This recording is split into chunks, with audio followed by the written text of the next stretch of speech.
Voilà, je vais vous parler de Brooke Rollins. Brooke Rollins, c'est qui? C'est une milliardaire, oui, aussi, mais c'est surtout la responsable du ministère de l'économie, donc notre ministre de l'économie. C'est pas la première fois qu'elle nous fait des bélugues, comme on dit dans le sud de la France, hein, qu'elle nous fait des déclarations qui sortent un petit peu de l'espace. Cette fois-ci, c'était sur une chaîne, donc je crois que c'est Real American Network, News Nation, donc c'est une chaîne pro-Trump, en expliquant que son ministère a fait un millier de projections différentes en utilisant vraisemblablement Grok, j'imagine, parce que c'est la seule explication logique que l'on puisse trouver à tout ça, et qu'elle estime que les Américains, hein, arrêtez de vous plaindre, arrêtez de faire les bébés, les Américains. Dans la réalité, tout va bien. Ouais, bon, peut-être la nourriture coûte plus cher. Oui, peut-être votre pouvoir d'achat est en baisse. Oui, peut-être il y a de l'inflation. Oui, peut-être vous êtes en train de perdre votre boulot. Mais dans la réalité, vous pouvez vous nourrir pour 3 dollars par jour et 3 dollars par repas, excusez-moi. Et que ces 3 dollars par repas, elle est tellement sûre d'elle qu'elle dit non, voilà, on a trouvé le menu. Elle a l'exemple. Hein, là, l'exemple, le menu qui vous permet de vous nourrir pour 3 dollars par jour. Vas-y, Thomas. I think the question you're asking, and it's a really important one, is while we're asking Americans to reconsider what they're eating, are we actually asking Americans, especially those who are living on the margins, are we asking them to spend more on their diet? And the answer to that is no. We've run over 1,000 simulations. It can cost around $3 a meal for a piece of chicken, a piece of broccoli, corn tortilla, and one other thing. And so there is a way to do this that actually will save the average American consumer money. Vous voyez qu'en même temps, Thomas va nous mettre dans le fond, on est en train de lire que les prix de la consommation ont augmenté de 2,7%. Mais, donc elle explique, on a fait un millier de simulations et que donc il y a un menu que les Américains peuvent avoir. Arrêtez de vous plaindre, vraiment. Un Cody, je peux plus t'entendre, pour 3 dollars par repas. C'est très simple. Vous avez droit à un morceau de poulet, un morceau de brocoli, une tortilla de maïs et un autre truc.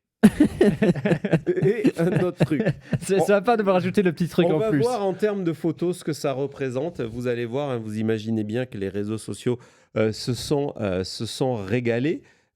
Thomas, si tu peux nous montrer. Donc voilà. C'est le menu Trump. Un morceau de poulet, une tortilla de maïs, un morceau de brocoli, hein, un morceau, attention. Et ce qu'elle a dit, one piece of broccoli. Et one other thing. Et là, en plus, on a la chance avec le brocoli parce que regardez, en fait, il y a 2 morceaux dans le un morceau. Hein. Ouais, exactement. C'est un double. C'est pour le dimanche, ça. Ça c'est. Est-ce que ça compte comme le truc bonus? Presque. Je sais pas. Mais avant de voir d'autres illustrations dans ce style-là, c'est que du coup, cette vidéo est tellement devenue virale. Non, justement, Sébastien, bonne question, parce que c'est moins cher qu'un Happy Meal. Et justement, je crois que, par exemple, un McMuffin, donc au petit déjeuner, aux États-Unis actuellement, coûte hors taxe 4,29 $. Donc, c'est même pas le prix d'un McMuffin. Mais bon, elle dit voilà, c'est possible. Et donc, ça a fait de telles réactions sur les réseaux sociaux. Évidemment, quand vous entendez ce truc-là, un morceau de poulet, un morceau de brocoli, un autre truc. Résultat, il y a le New York Times ce matin qui a fait un papier extrêmement sérieux pour essayer d'aller vérifier en disant c'est quoi cette histoire-là? Est-ce que c'est possible de manger un repas santé pour 3 dollars? En expliquant qu'elle a eu, évidemment, elle a été ridiculisée. Et donc, on reprend la formule. C'est fou de dire ça comme ça. En plus, un piece, c'est vraiment un morceau, quoi. Un morceau de poulet, un morceau de brocoli.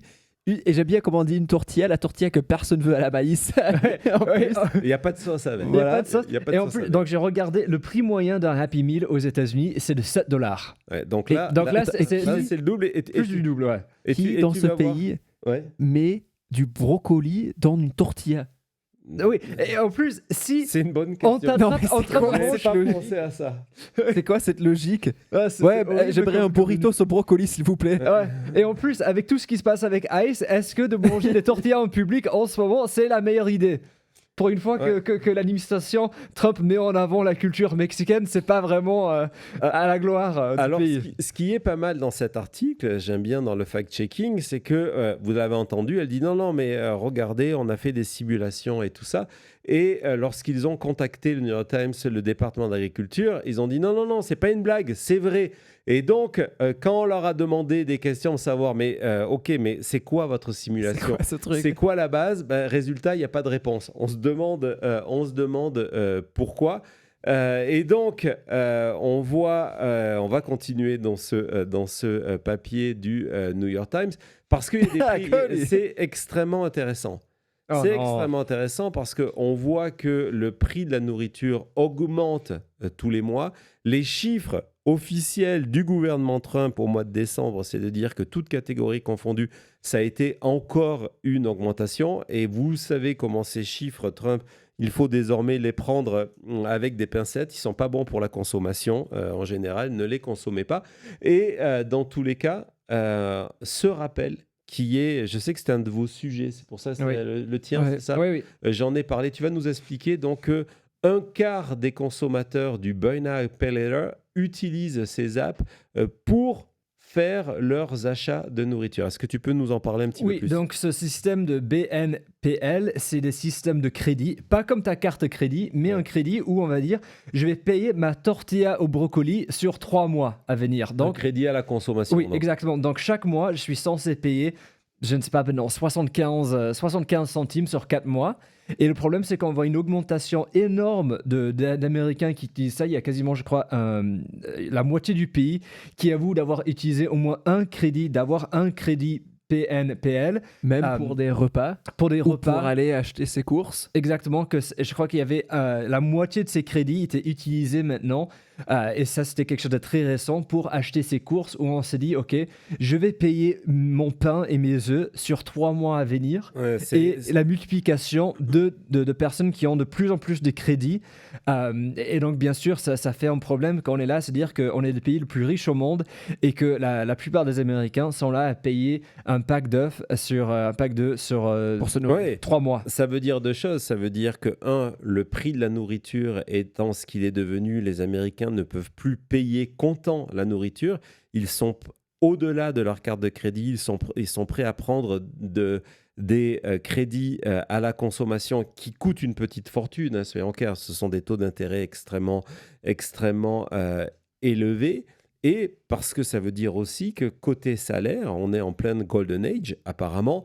Ça ne suffit plus pour se nourrir. Un quart des consommateurs achètent leur nourriture. Et on ne parle pas ici de restaurants, hein, Non, clair. On parle c'est ici les d'achats, courses. nécessaires, Oui. du lait, des œufs. Pour se etc., nourrir, etc., et pour se vraiment nourrir. juste pour se nourrir. C'est pas comme je sais que Thomas a fait un autre sujet où ce même système est utilisé pour acheter des produits de luxe. Là, c'est pour juste se débrouiller pour tenir une semaine de plus dans ce pays. Et là, vous voyez, hein, je trouve que c'est extrêmement intéressant. C'est pour ça que je suis allé prendre cet extrait. C'est de noter que dans la réalité, les Américains, en moyenne, utilisent 27 $ par jour pour se nourrir. En moyenne, que pour la première fois, cela a dépassé 10 000 $ par an en nourriture par Américain, par foyer. Donc, vous voyez, c'est 27 $ par jour. On est loin. Et 3 très $ loin pour un repas. de ces 3 $ par repas. Et le pire dans tout ça, c'est que une des excuses, c'est de dire oui, mais c'est vraiment pour les plus pauvres des Américains. Mais le problème, c'est que même pour vous dire le niveau des aides sociales, pour vous donner un niveau des aides sociales américaines, vous en souvenez, Cody, vous avez fait énormément de sujets pendant le shutdown où on vous avait parlé de SNAP. SNAP qui est cette aide alimentaire pour aider les Américains les plus pauvres, dont énormément d'enfants. Oui, je crois que c'était 42 millions d'Américains et 17 ou 20 millions d'enfants, donc moins de 18 ans, mais une plupart qui ont moins de 6 ans, donc qui peuvent rien faire pour se nourrir hors l'aide de leurs parents. Et Donc, n'oublions pas que ouais, vas-y. Brooke Rollins est millionnaire. Oui, et donc, pour que vous compreniez bien de quoi on parle, ce fameux menu à 3 $, dans la réalité, par repas, les personnes qui sont 100% dépendantes de Snap, Donald Trump fait tout pour supprimer ces aides-là, dans la réalité, Snap ne couvre même pas une journée complète de repas à 3 $. On va voir cette statistique-là. Donc, 3 $ par jour, ça fait 10 $ de nourriture par jour. Donc, 3 $ par repas.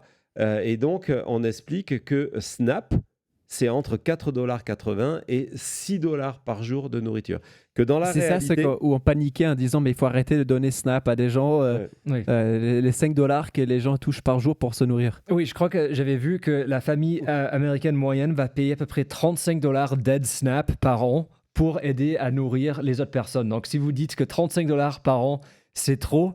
Mais bon, en tout cas, Snap ne permet même pas de couvrir ce repas-là. Donc, on a évidemment différentes réactions, différents tweets. Je vais vous montrer ce tweet, je crois, de Ted Lieu, qui est un élu démocrate.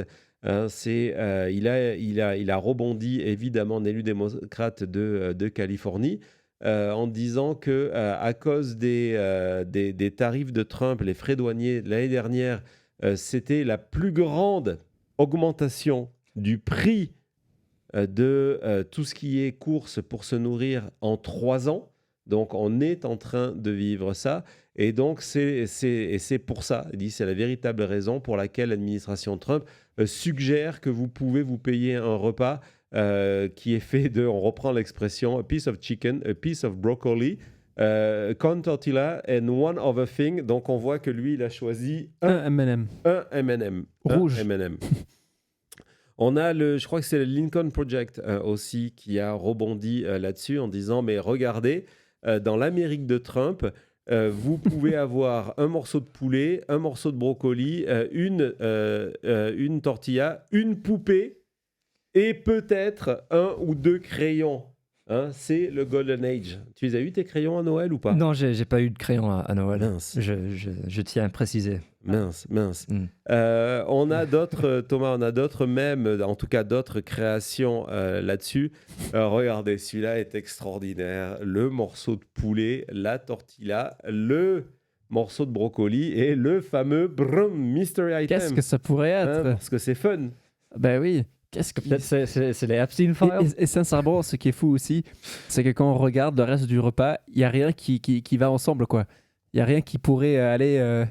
Ben oui, vous voyez très bien que c'est quelque chose qu'ils ont posé cette question à l'intelligence artificielle parce que jamais de la vie, je peux vous garantir que ces personnes-là se sont assis avec ce menu-là et se sont dit, 1, c'est pas mauvais, et 2, je pourrais manger ça tous les jours. Pourquoi elle a préparé cet exemple-là? Ouais. C'est fou. Parce que c'est peut-être le seul qui marchait d'une manière ou d'une autre si tu manges un morceau de brocoli.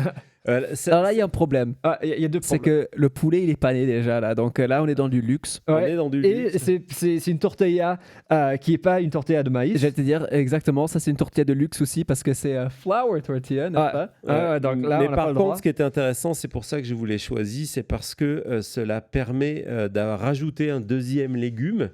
Le deuxième légume, oui, selon l'administration Reagan, c'était un légume.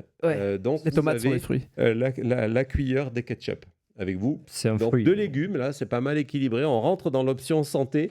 On a un morceau de poulet frit, un morceau de brocoli, une tortilla et une cuillère de ketchup. On en a une autre, je crois qu'elle vient de Cody, celle-là, c'est ça? C'est toi, Colin? Je ne sais pas, à voir. Ah non, elle vient de moi aussi. Exactement, le nouveau menu. Mais il y a un problème avec le menu. Le nouveau menu de McDonald's, il est pas mal. Le McDonald's McBroccoli Chicken Tortilla. Waouh, ça donne envie. Le problème, c'est qu'il a 3,49, donc... C'est trop cher. Il est trop cher. Et il n'y a pas mon 4e item là. Il n'y a pas mon one other thing. Oui, et là, la boîte en carton. Boîte souvenir. Ça fait jouer. Ça fait jouer. Ça et en fait, plus, la tortilla, encore une fois, ce n'est pas au maïs. Tu te rends compte les économies? D'un coup, tu as une boîte en carton là. Pour faire tout, mais vraiment, on peut tout faire avec. C'est extraordinaire.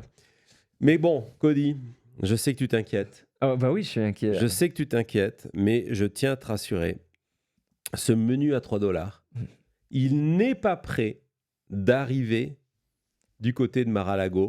La preuve en images. Vas-y, Thomas. I think the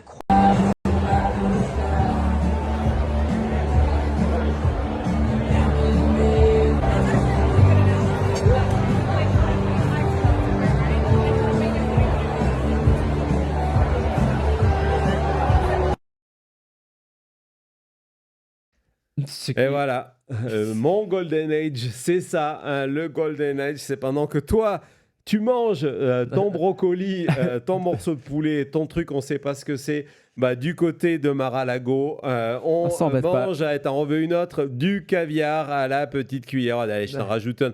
Allez, vas-y, ça fait plaisir. Mais ça regardez, fait plaisir. C'est pour un contribuable américain, ça me fait plaisir. Ce qui est fou, c'est qu'on avait passé quasiment cette même vidéo. Et il y a 2 mois, quand vous parlez de ces prix de comment tout explosait en termes de prix, mais c'était pas du caviar, non, parce que la dernière fois c'était de l'homard et d'autres fruits de mer. Donc je suis content de voir que maintenant on est passé au caviar. Ouais, c'est l'âge d'or. Allez, on se retrouve tout de suite après.